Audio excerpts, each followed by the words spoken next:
वत्स, डर से भाग क्यों रहे हो? जिस डर को देखकर तुम्हारे कदम रुक जाते हैं, उसी डर के भीतर तुम्हारी सबसे बड़ी शक्ति छिपी है। मैं तुमसे कहता हूं, डर को अपना स्वामी मत बनने दो, उसे अपना शिक्षक बनाओ। उसे अपनी कमजोरी मत समझो, उसे संकेत समझो कि अब तुम्हें अपने भीतर उतरना है। तुम्हें डर लगता है कि लोग तुम्हें छोड़ देंगे,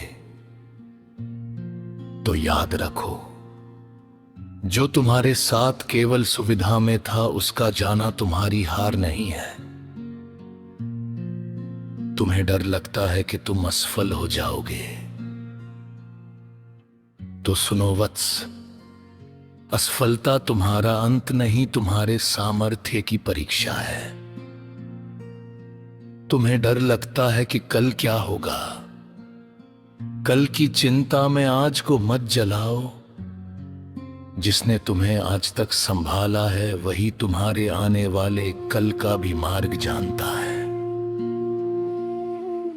मैं तुम्हें यह वचन नहीं देता कि तुम्हारे जीवन में कभी संकट नहीं आएगा।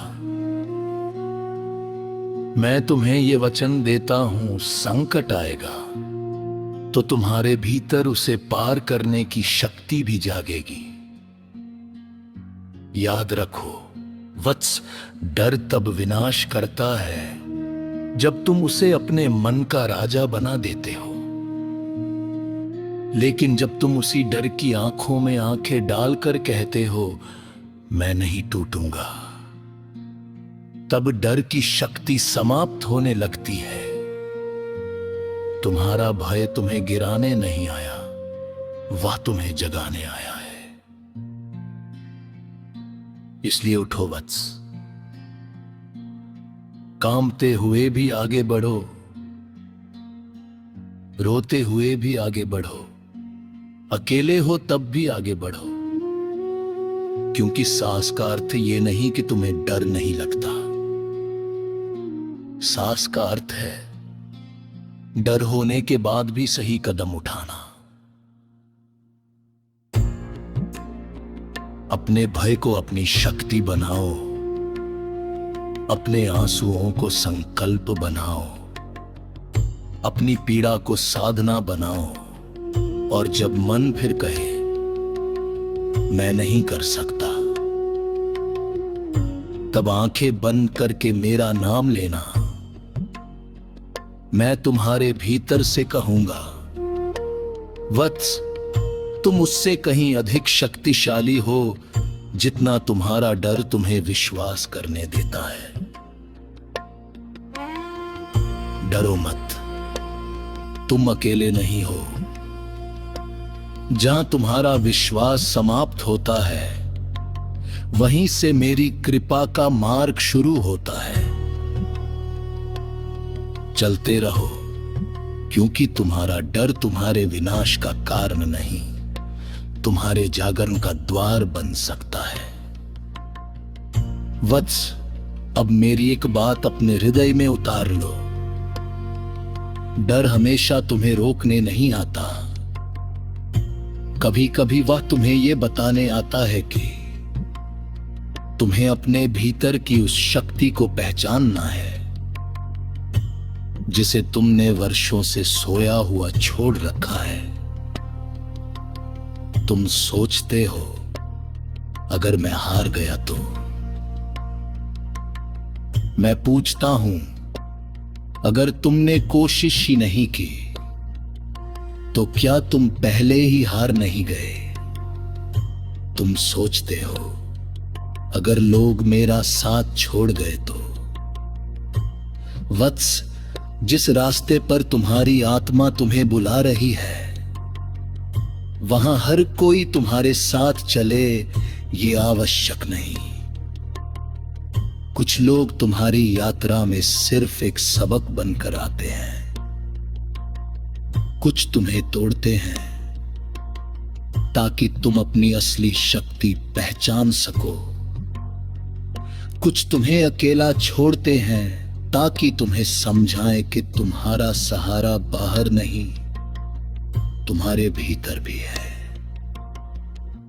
इसलिए अपने डर से युद्ध मत करो, उससे बात करो। उससे पूछो, तू मुझे किस बात से डराता है? और फिर शांत होकर उत्तर सुनो। क्या तुम्हें असफलता का डर है? तो प्रयास को अपना धर्म बना लो। क्या तुम्हें अपमान का डर है? तो अपने चरित्र को इतना ऊंचा कर लो कि किसी की बात तुम्हारी आत्मा को छू ना सके। क्या तुम्हें भविष्य का डर है? तो वर्तमान को ईमानदारी से जीना सीखो। याद रखो वत्स, भविष्य की चिंता वर्तमान की शक्ति को चुरा लेती है। तुम्हें हर परिस्थिति पर नियंत्रण नहीं चाहिए, तुम्हें अपने मन पर नियंत्रण चाहिए। क्योंकि बाहर का तूफान तुम हमेशा नहीं रोक सकते, लेकिन अपने भीतर का दीपक तुम बुझने से बचा सकते हो। जब सब रास्ते बंद दिखाई दें, तब घबराना मत। कभी कभी रास्ते इसलिए बंद होते हैं क्योंकि तुम्हें उस दिशा में जाना ही नहीं था। और जब तुम्हें लगे कि अब कोई आशा नहीं बची, तब मेरी ओर देखना। मैं तुम्हें याद दिलाऊंगा, तुम टूटे हुए हो सकते हो लेकिन समाप्त नहीं। तुम डरे हुए हो सकते हो लेकिन कमजोर नहीं। तुम ढकेले हुए हो सकते हो लेकिन तुम्हारी यात्रा आगे बाकी है। उठो वत्स, अपने डर को प्रणाम करो, क्योंकि उसने तुम्हें तुम्हारी शक्ति का पता दिया।